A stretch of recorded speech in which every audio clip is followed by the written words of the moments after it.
Olá, turminha, tudo bem? Eu espero que vocês estejam todos bem, se cuidando, né? Ficando em casa, ou se não, quando saírem, né? Utilizando a máscara, que é super importante nesse período. Continuo com muita saudade de vocês. Nós não imaginávamos que essa quarentena duraria tanto tempo, mas sabemos que é muito necessário para que a gente volte todo mundo saudável, os familiares também, para que não tenhamos nenhum problema, tá bom? E aí, eu vou conversar uma outra coisa com vocês antes de nós começarmos a correção das atividades que eu passei na última aula, tá? E eu sei que tem gente que consegue realizar as atividades mais rápido e tem alunos que não conseguem. Então, o que eu vou pedir para vocês é que mantenham a calma, tentem fazer aos poucos. Eu dei uma trilha pedagógica que é realmente uma quantidade maior de atividades. Mas como eu falei na última aula de ciência, não precisa de fazer ela toda de uma vez. Vai fazendo ela aos poucos. Tem que ser uma atividade que vocês gostem de realizar. Uma atividade prazerosa, tá bom? Eu não vou corrigir a trilha essa semana. Eu vou esperar um pouquinho ainda para todo mundo conseguir realizar, para vocês retomarem os conteúdos, lembrarem do que a gente já trabalhou em capítulos anteriores, tá bom? Então vamos começar agora a nossa aula de ciências. Nós continuamos, né, no capítulo 2, micro-organismos além do que vemos. E aí, o que nós vamos fazer nessa aula? Nós vamos fazer correção de atividades. Mas antes de nós corrigirmos as atividades, eu gostaria de relembrar tudo que nós vimos a respeito dos micro-organismos nesse capítulo 2, tá? Porque as atividades que eu solicitei foram as atividades do Já Aprendi. E o Já Aprendi, ele retoma todo o conteúdo do capítulo 2. Então, só para a gente poder relembrar, todo mundo com a apostila na mão, tá? O capítulo 2, ele iniciou nesta página aqui, ó, onde nós tínhamos micro-organismos e nós tínhamos os alunos observando os micro-organismos no microscópio, tá? Então, vamos lá para a página 38 e aí nós vamos relembrar alguns tópicos, tá? Nós vimos ao longo desse capítulo que os micro-organismos, eles são seres vivos muito numerosos no planeta e que eles vivem em quase todos os ambientes. Eles vivem na água, no solo, na superfície, no interior dos seres humanos, não é mesmo? E aí, esses seres vivos, eles são muito pequenos. E aí nós não conseguimos observá-los a olho nu. O que é olho nu? Observá-los sem a ajuda de nenhum aparelho, né? Para conseguirmos observá-los, os micro-organismos isoladamente a olho nu, a gente precisa da ajuda de um equipamento que chama microscópio, que é esse equipamento que os alunos estão utilizando aqui, ó, na página de abertura, para poder observar os micro-organismos. E nós aprendemos também ao longo do capítulo que quando esses micro-organismos eles estão agrupados, né, em milhões, em colônias, em agrupamentos muito grandes, a gente consegue observá-los a olho nu, sem a ajuda do microscópio. Como nós vimos lá na experiência que a gente fez no surgimento dos micro-organismos no pão, né, quando ele foi embolorando. E aí eu vou fazer uma observação, porque tiveram alunos que aquela partezinha verdinha do pão não se desenvolveu, né? Não teve o bolor no pão, como era esperado ao final da experiência. Mas por que isso pode ter acontecido? Os fungos, gente, eles são micro-organismos que eles precisam da presença do oxigênio, do ar, para poder se desenvolver. E quando na experiência foi pedido para que retirasse o ar de dentro do saquinho, provavelmente tiveram famílias que conseguiram deixar o saquinho quase sem ar nenhum lá dentro. Então, os micro-organismos, eles demoraram mais tempo para poder se desenvolver. Não foram só 5 dias. Porque quando estava pedindo para tirar o ar, era para a gente tirar um pouquinho do ar do saquinho para a gente conseguir fechar. Não era para retirar o ar totalmente. Porque os fungos que se desenvolvem, né, que iam se desenvolver no pão, eles precisavam dar essa presença do oxigênio para poder se desenvolver. tá? E aí vocês viram que quando eles se desenvolveram, a gente conseguiu observá-los a olho nu, porque eles estavam num agrupamento de milhões. E aí a gente conseguia ver as manchinhas de bolor verde no pão, tá? Nós vimos também que as bactérias e os fungos, que são seres vivos decompositores, que nós vimos lá no nosso capítulo 1 sobre as relações alimentares, que a gente tinha os produtores, os consumidores e os decompositores, nós vimos que as bactérias e os fungos, eles são seres vivos extremamente importantes dentro da cadeia alimentar. E eles são seres vivos, né, microscópicos, e que são exemplos de micro-organismos, tá? Como os micro-organismos eles não podem ser vistos a olho nu, como muitos dos seres vivos, como a maioria dos seres vivos, durante muito tempo ninguém sabia da existência deles. E aí só a partir, né, quando começaram a ser observados pelo microscópio, que esses seres vivos começaram a ser estudados. E aí nós percebemos, né, a partir dos estudos, dos cientistas, que tem vários micro-organismos que eles fazem parte do nosso corpo, né, do que a gente chama da biota normal do corpo humano. Um exemplo são os que fazem parte do intestino. Todos nós temos no nosso intestino micro-organismos que ajudam no funcionamento do nosso corpo, tá? Nós aprendemos também que tem muitos micro-organismos que eles são usados na indústria. Eles são usados para fabricar medicamentos, né?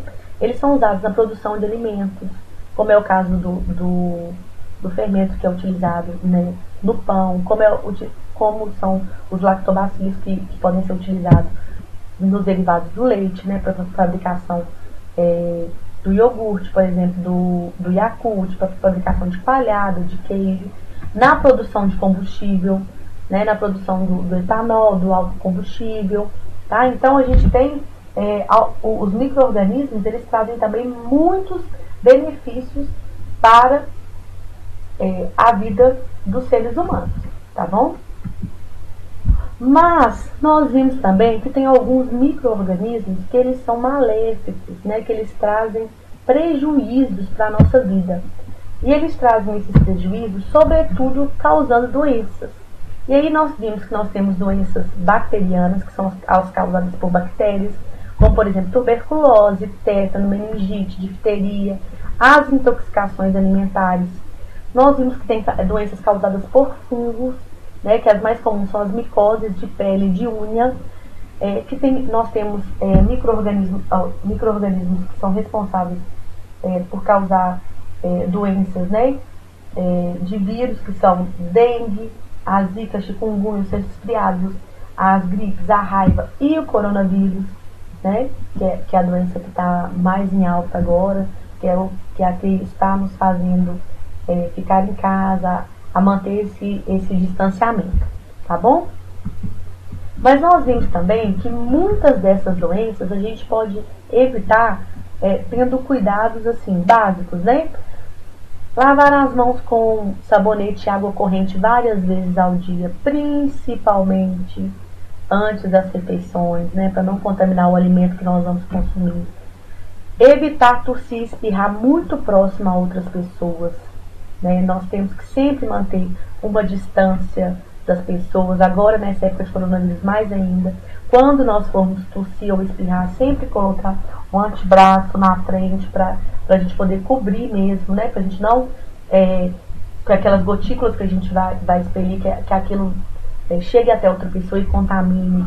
A gente sempre deve evitar levar as mãos aos olhos, ao nariz e à boca, né? Porque a gente pega em várias coisas que estão cheias de micro-organismos durante o dia, né? E que são locais que outras pessoas também já tocaram. Então a gente tem maçaneta de porta, a gente tem o próprio celular, controle de televisão, né? Controle remoto, né? Vários objetos que ao longo do dia várias pessoas vão pegando e não tem como não contaminá-los. E aí se a gente coloca a mão nesses objetos, fica com a mão na boca, leva a mão nos olhos para poder evitar, leva no nariz, isso contamina. Então evitar fazer isso. E lembrando sempre, quando a gente sai, né, quando a gente vai à rua, sempre que a gente retornar, a primeira coisa que a gente tem que fazer é lavar as mãos também. A gente pega no ônibus, no metrô, vários locais que estão contaminados, tá? Quando a gente estiver doente, a gente evitar locais fechados e que tenham muitas pessoas, né? As aglomerações que agora estão proibidas durante essa época, mas quando a vida retornar, né, à normalidade, a gente tem que continuar tomando esses cuidados, porque a gente tem, além do coronavírus, nós temos várias outras doenças, né? Combater moscas, mosquitos e pernilongos, porque a gente sabe, por exemplo, a dengue, a zika e a chikungunya são doenças causadas por vírus, e esse vírus ele é transmitido de uma pessoa para outra através de um mosquito, que é o Aedes aegypti. Então, se a gente promove o combate a esse mosquito, por exemplo, a gente consegue eliminar os focos da doença, tá? A gente tem que beber água, apenas água tratada, né? Que é uma água tratada, ou fervida, ou filtrada. E um outro ponto super importante, a gente deve manter o nosso cartão de vacinas em dia. Então, conforme a gente, né, conversou na última aula, que eu comentei com vocês, procurar saber se vocês já tomaram todas as vacinas adequadas para a idade de vocês, que estão disponíveis no posto de saúde, né? Se tem alguma que não está disponível no posto de saúde, procurar saber o valor.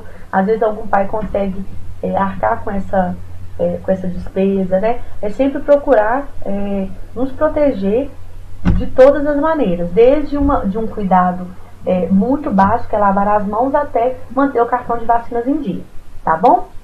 E aí, eu pedi para vocês fazerem o Já Aprendi da página 58. Então, vamos lá. O Já Aprendi da página 58. Era essa página aqui.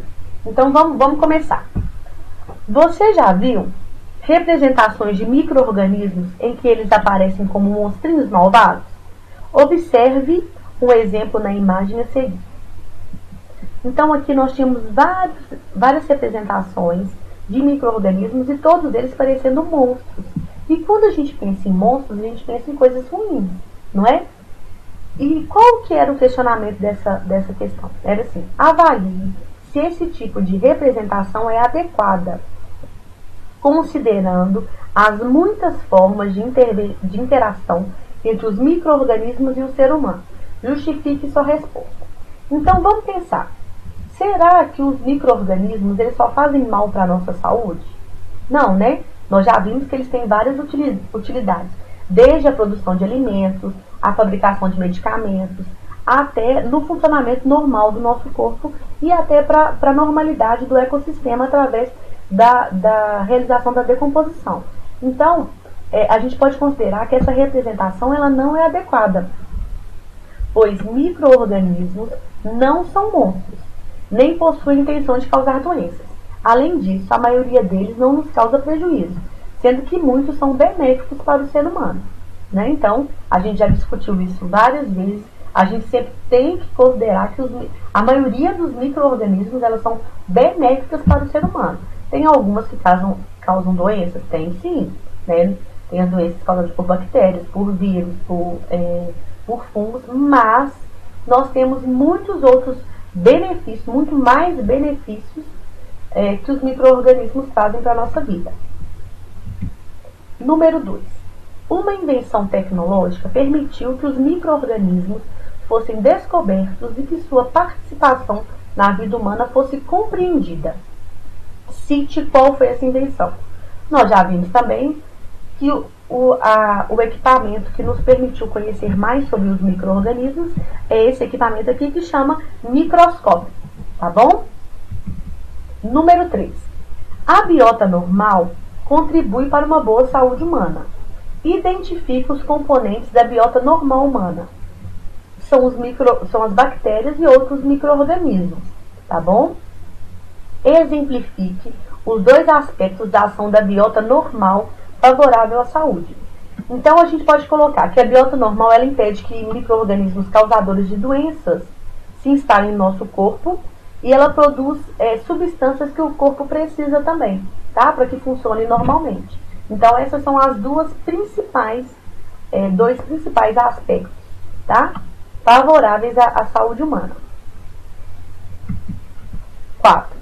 As bactérias, muitas vezes, são consideradas como seres vivos inimigos do ser humano. Identifique 3 exemplos da ação de bactérias que favorecem a vida humana. Então, a gente pode colocar, olha, manter o equilíbrio dos ecossistemas ao realizar a decomposição, né?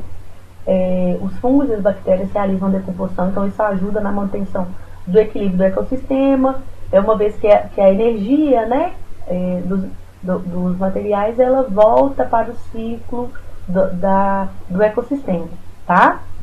Ela ajuda ao realizar,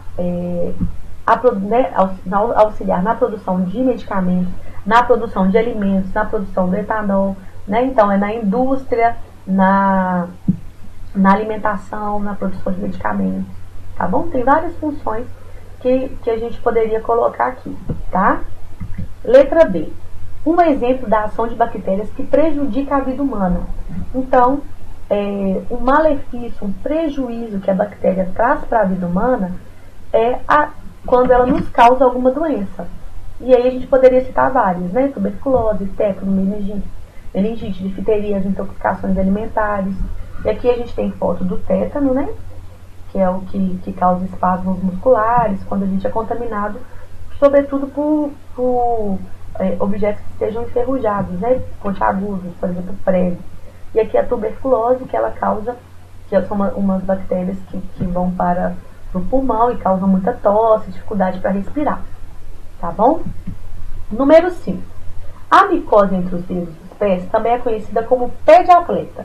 Eu não sei se vocês já ouviram essa expressão, mas aí nós vamos comentar por que ela é conhecida como pé de atleta, tá? Identifica o tipo de ser vivo que causa essa doença. A micose, gente, ela é uma doença causada por fungos, né? E é uma doença causada por fungos, e os fungos, eles gostam muito de locais úmidos, né, e quentes, tá? E aí a letra B tá assim: relaciona o ambiente entre os dedos dos pés e as condições que favorecem o desenvolvimento desse ser vivo. Então, o pé, gente, os dedos do pé, eles ficam sempre mais juntinhos, né, do que os dedos da mão. Principalmente porque a maior parte do dia nós estamos de calçado fechado. Por exemplo, vocês na escola sempre estão de tênis. Então, os dedos ficam bem juntinhos um do outro.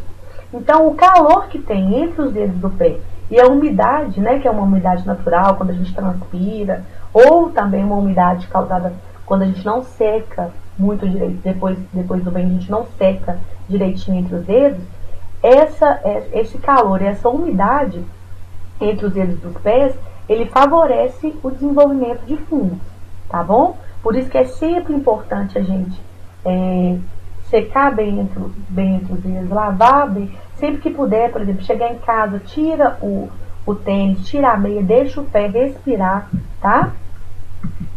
Letra C. Proponha uma explicação para a denominação pé de atleta. E aí eu vou contar para vocês por que chama pé de atleta.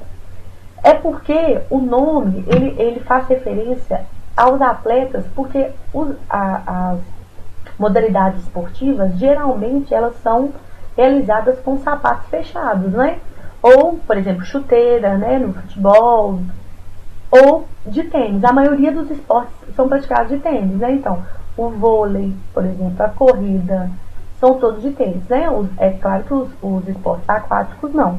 Mas a maioria dos outros esportes, até, por exemplo, quando a gente vai fazer uma musculação, alguma atividade física, elas são praticadas de sapato fechado, de meia, né? Então, por isso que um dos nomes, dos apelidos da micose, né, é pé de atleta, tá bom? Número 6. Leia a manchete de uma notícia do jornal e faça o que se pede. Há 3 dias de fim de campanha, o país tem 15 milhões de pessoas não vacinadas contra a gripe. Então, olha, essa é uma informação de 5 de setembro de 2019. Então, quer dizer que a vacina da gripe, ela foi disponibilizada. Então, 15 milhões de pessoas que teriam acesso a essa vacina gratuitamente não se vacinaram. E aí estava perguntando assim, olha, indique a função da vacina contra a gripe. A função da vacina da gripe, gente, é impedir a gripe, né, que a pessoa fique gripada, ou diminuir a gravidade da gripe, tá? Desculpa. O que ocorreria se todas as pessoas para quem a vacina é indicada tomasse a vacina, haveria menos ou mais casos de gripe? Justifique. A gente está em campanha de vacinação contra a gripe. E vocês já devem ter percebido que quem primeiro tem direito a essa vacina são os idosos, né, que é o que eles chamam de grupo de risco, são as pessoas mais velhas, as crianças bem novinhas e as pessoas que têm alguma doença, o que eles chamam de doença crônica ou alguma doença relacionada à questão respiratória. Por exemplo, quem tem asma, quem tem bronquite, que quando fica gripado, essas doenças se agravam, né? E aí, todas essas pessoas que teriam acesso a essa vacina, se todas elas tomassem, a gente teria mais casos ou menos casos de gripe, considerando que a vacina é para diminuir ou para impedir que as pessoas fiquem gripadas. Então, a gente teria menos casos, né? Pois a vacina impede que a doença ocorra ou a torna mais branda, mais fraca. Quem toma a vacina da gripe, ou não fica gripado, ou quando fica, a gripe é bem mais branda. Lembrando, gente, que nós temos vários tipos de gripe, tá? É claro que a vacina, ela não é para todos. O vírus da gripe é o que a gente chama de vírus mutante. Aí acaba um, aí vem outro mais forte, e ele é um vírus que ele vai se renovando, tá? Número 7. A vacinação é um importante cuidado coletivo, mas também são importantes os cuidados individuais na prevenção de doenças causadas por micro-organismos. Cite 3 desses cuidados. E aí, nós vamos lembrar o seguinte: cuidados coletivos são cuidados que envolvem muitas pessoas. Cuidados individuais são aqueles cuidados que eu tenho que ter, né? E que vai me auxiliar, né? Que vai me impedir de ter alguma doença causada por micro-organismos. E aí nós podemos citar, olha, lavar as mãos, né, com sabonete, com água corrente várias vezes ao dia, evitar tossir muito próximo a outras pessoas, lavar os ferimentos e realizar os cuidados adequados. Então, sempre que eu cair, que eu machucar, a primeira coisa que eu tenho que fazer é lavar com água e sabão para impedir a proliferação desses micro-organismos nos machucados e manter a vacinação em dia, né? Porque a vacinação, ela é um cuidado coletivo, mas ela é um cuidado individual também, porque ela me protege, tá bom? 8. A água dos rios pode ser incolor, transparente e não ter qualquer cheiro estranho. Ela pode ser bebida sem risco para a saúde? Justifique. Gente, às vezes a gente vai passear num lugar e a gente olha a água e fala assim, nossa, que água limpinha. Nossa, ela não tem cheiro nenhum, acho que eu posso beber. Será que é verdade?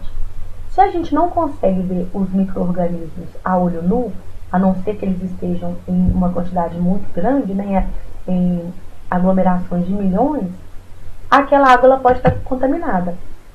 Então, a gente tem que lembrar que a gente não pode beber essa água, porque muitos micro-organismos causadores de doença, eles não alteram nem a aparência nem o cheiro da água.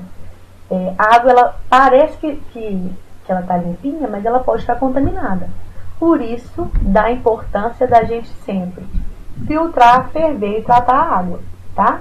E aí a letra B é justamente isso, olha. O que é necessário para garantir a ausência de micro-organismos causadores de doença na água a ser bebida? A primeira coisa, essa água ela deve ser tratada. Então, em Minas Gerais nós temos a Copasa faz um primeiro tratamento dessa água. Mas depois que essa água chega nas nossas casas, essa água ela deve ser filtrada, né? Então tem filtro de barro, tem um filtro que é acoplado à torneira da cozinha, tem muitas famílias que usam assim, tem aqueles filtros que eles são os filtros da parede, né? Ou se a pessoa não tiver nenhum filtro no lugar que ela estiver, que ela estiver, né? Não tiver nenhum filtro, o que ela tem que fazer? Ela pode ferver a água também, que ao ferver a água, ela passa a ser própria para o consumo, né? Ou seja, para a gente poder tomar, tá? Porque a água que chega da Copasa, a gente pode tomar banho com ela, mas a gente não pode direto da torneira, a gente não pode beber a água. A gente tem que filtrar ou ferver. Número 9. Luiz teve uma forte dor de garganta e febre e foi levado pelo pai ao pediatra. O médico, depois de examinar a criança, receitou um antibiótico. Identifique o tipo de ser vivo que o médico considerou ser o causador da doença e justifique sua resposta. Nós vimos ao longo do capítulo também que os antibióticos, eles são receitados para tratar doenças que são causadas por bactérias, tá? As outras doenças causadas por vírus, doenças causadas por outros micro-organismos, nós não podemos receitar antibiótico porque eles não reagem à ação dos antibióticos, tá? Então, por exemplo, quando uma pessoa está muito gripada, que é uma doença causada por vírus, os antibióticos, eles são utilizados para os sintomas da gripe, né? Que a pessoa pode ter febre, a pessoa pode ter dor de garganta. Então, aí os antibióticos são receitados, mas não é para o vírus da gripe, tá? Porque os antibióticos, eles só agem nas bactérias, tá bom? Aqui é um exemplo de um antibiótico, que é a amoxicilina, que é muito usada para dor de garganta, para quando a gente está com dor de garganta, né? Lembrando que os remédios, eles só podem ser tomados com prescrição médica, né? A gente não pode se automedicar, porque ninguém aqui é médico, ninguém estudou para saber qual remédio que é indicado para qual tipo de doença. Combinado? Número 10. Samuel aprendeu desde pequeno que quando uma pessoa se machuca, o ferimento deve ser lavado com água e sabonete, mesmo que isso provoque um pouco de desconforto. Justifique esse comportamento.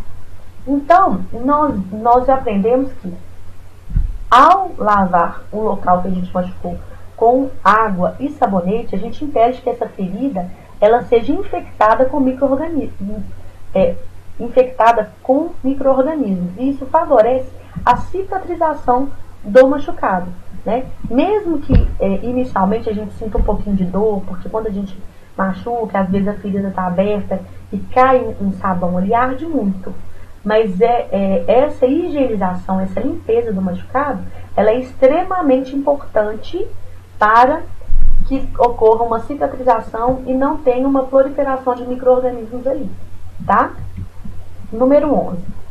Responda as perguntas a seguir sobre os micro-organismos. Quais os principais seres vivos microscópicos que fazem parte da biota normal? São as bactérias, né? Que são principalmente no intestino. A gente tem muitas bactérias que ajudam no funcionamento normal do nosso corpo. Letra B. Qual o tipo de micro-organismo causador da dengue, da zika e da chikungunya? E aí eu quero que vocês observem o seguinte. Aqui não está perguntando qual que é o mosquito, né? Aqui está qual o tipo de micro-organismo. Então, o micro-organismo é bactéria, é fungo, tá? Ou é vírus, né? E aí, a dengue, a zika e a chikungunya é um vírus que é transmitido através da picada do Aedes aegypti, que é um mosquito, tá?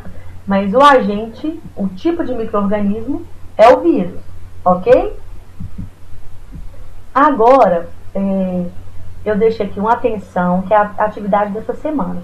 Como a trilha pedagógica, ela está um pouco grande, eu sei que muita gente ainda não acabou, eu peço que vocês deem continuidade, com calma, à trilha pedagógica.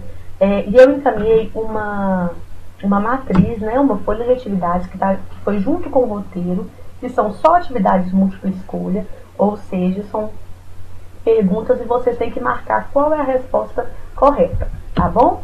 Um beijo para vocês, espero que tenham gostado da aula de hoje. Continuem realizando as atividades com muito empenho, com muita calma. Continuo com saudade de vocês. Um beijo.